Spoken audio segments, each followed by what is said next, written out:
আমাদের এই রায়গঞ্জে এর আগে এরকম ভৌতিক ঘটনা কখনোই ঘটতো না। জানি না কোন কালো ছায়া আমাদের এই গ্রামকে ঘিরে ধরেছে, যে আজকাল রোজই কারোর না কারোর বাড়িতে ডাইনি যোগিনী ভূত প্রেতের উপদ্রব হয়। তারা মানুষের রূপ নিয়ে বিভিন্ন মানুষের বাড়িতে ঢোকে, আর রাত হলেই তাদের ঘাড় মোটকে রক্ত খায়। হে ভগবান, আমার এই গ্রামকে তুমি রক্ষা করো। শোনো বৌমা, আমি আগামী দুদিনের জন্য আমার ছোট বোনের বাড়ি উত্তর কলকাতা যাব। আমাদের পাঁচুটার বিশেষ খেয়াল রেখো। ও বাড়ি ফিরতে বিশেষ রাত যেন না হয়। আজকাল আমাদের এই রায়গঞ্জে চারিদিকে চারি রকম কথা শোনা যাচ্ছে। পাঁচু আমার বড্ড সরল, সন্ধে নামার আগেই ওকে কিন্তু বাড়ি ফিরতে বলো, এতে ভুল হয় না যেন। এদিকে পাঁচু গোপালের মা সরলা দেবীর ঘুণাক্ষরেও টের পায় না যে তার যে বৌমা, আসলে তার মধ্যেই রয়েছে এক শাকচুন্নির বাস।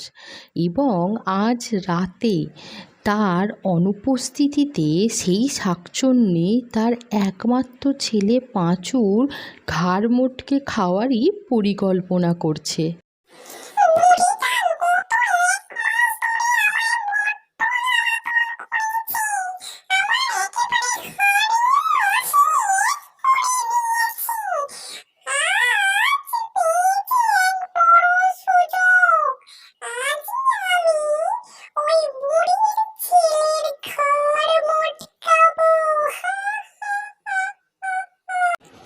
বেটা পাঁচু, আজ এক মাস ধরে তুই আমাকে দিয়ে অনেক কাজ করিয়েছিস।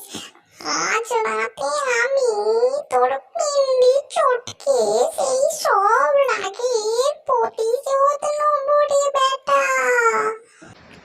আজই পাঁচুর বাড়ি ফিরতে বেশ অনেকটা দেরি হয়ে গেছে। তার কারণ সে গেছিল রাজবাড়িতে যাত্রা শুনতে, কিন্তু রাস্তায় আসতে আসতে মনে পড়ে যায় যে তার মা তাকে বহুবার সতর্ক করেছে যেন তার বাড়ি ফিরতে কিছুতেই দেরি না হয়। কারণ পাঁচু বুঝতে পারে আজকাল তাদের গ্রামে অনেক অলৌকিক ঘটনা ঘটছে। ভূত, ডাইনি, শাকচুন্নি লোকের বাড়িতে বাড়িতে বহু রূপী বেশে এসে তার বাড়ির লোকজনদের ঘাড় মোটকে রাতে রক্ত খেয়ে চলে যাচ্ছে।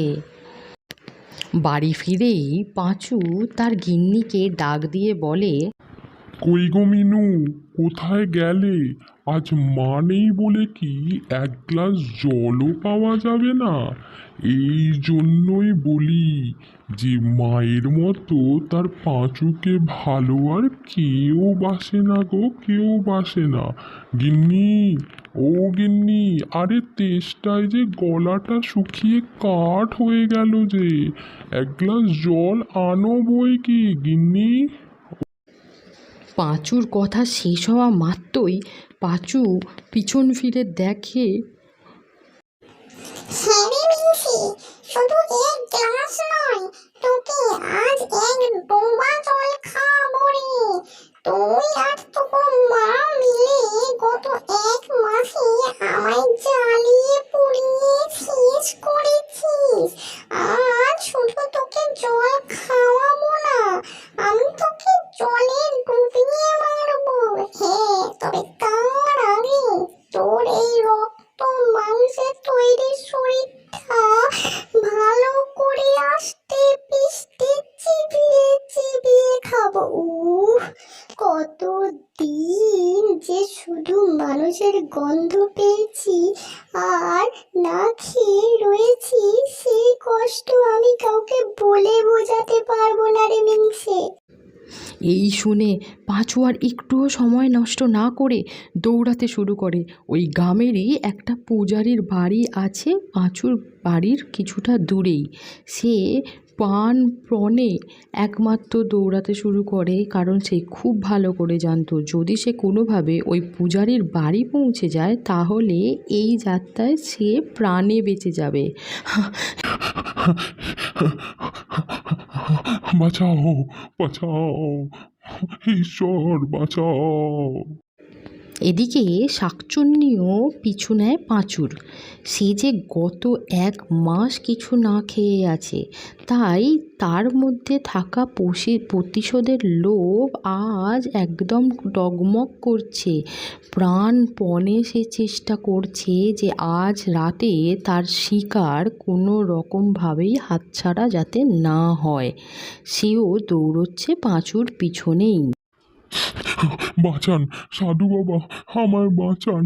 আমার স্ত্রী মিনু, সে আসলে এক শাকচুন্নি। সাধু বাবা, আজ রাতে সে আমায় মেরে খাওয়ার প্রাণপণে চেষ্টা করছে। আপনি আমায় বাঁচান সাধু বাবা। বাড়িতে যে আমার আজ মাও নেই। আমি যদি এখান থেকে আমার বাড়ি ফিরে যাই, তাহলে আজ রাতই হবে আমার জীবনের শেষ রাত। সাধু বাবা, আপনি যে সারা দিন রাত ঈশ্বরের সাধনা করেন, আমার ওপর কৃপা করুন বাবা। এইভাবে পালিয়ে কত দূর যাবি পাঁচু? আজ রাতে যে তোর জীবনের শেষ রাত। পালা, আরো পালা। দেখ একবার চেষ্টা করে শেষ রক্ষা তোর হয় কিনা। আমি কিন্তু তোকে ছাড়বো না। আজ তোর ঘাড় আমি মটকাবো। কি ব্যাপার রে পাঁচু, এত ভোরে তুই কোথা থেকে আসছিস? এই কথা শোনার পর পাঁচু একেবারে কান্নায় ভেঙে পড়ে। সে তার মাকে গতকাল রাতের সমস্ত কথা খুলে বলে এবং সে এও বলে যে গতকাল রাতে সময়টা সে সাধু বাবার বাড়িতে ছিল।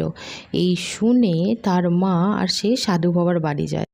পরদিন সকালে সাধু বাবা, পাঁচু আর তার মা তাদের নিজের বাড়িতে একটা যজ্ঞা অনুষ্ঠানের আয়োজন করে। ওম হুলু হুলু ফুলু ফুলু ফটফট স্বাহা। ওম হুলু হুলু ফুলু ফুলু ফটফট স্বাহা। ওম হুলু হুলু ফুলু ফুলু ফটফট স্বাহা। শোনো পাঁচু, আমার এই মন্ত্র পড়াকালীন ওই শাকচুন্নি এখানে কিন্তু উপস্থিত হবে। নানা ছলে বলে কৌশলে তোমাকে এই ঘর থেকে বার করার চেষ্টা করবে। তুমি কিন্তু তার ফাঁদে আর কোনোভাবেই পা দেবে না। আমি এই সব কিছুর সাথে মোকাবিলা করব। তোমায় কিন্তু দুর্বল হলে চলবে না। আমি যা বলবো তুমি ঠিক সেটাই করবে। এদিকে ততক্ষণে মিনতি মানে পাঁচুর বউয়ের বেশ ধরে সেই ডাইনি আবার তার বাড়িতে এসে উপস্থিত হয় এবং সবার কাছে কান্নাকাটি করে কাকুতি মিনতি করতে থাকে যাতে তাকে সেই ঘরের মধ্যে ঢুকতে দেওয়া হয়।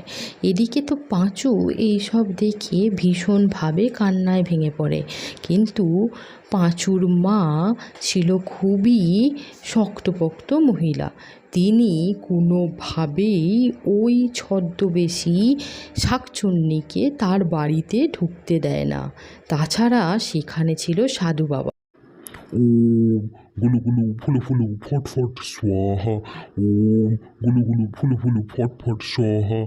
এক্ষুনি আমায় বল, এখানে তোকে কে পাঠিয়েছে? আজকাল তুই এই গ্রামের লোকজনদের অনেক ক্ষতি করে বেড়াচ্ছিস।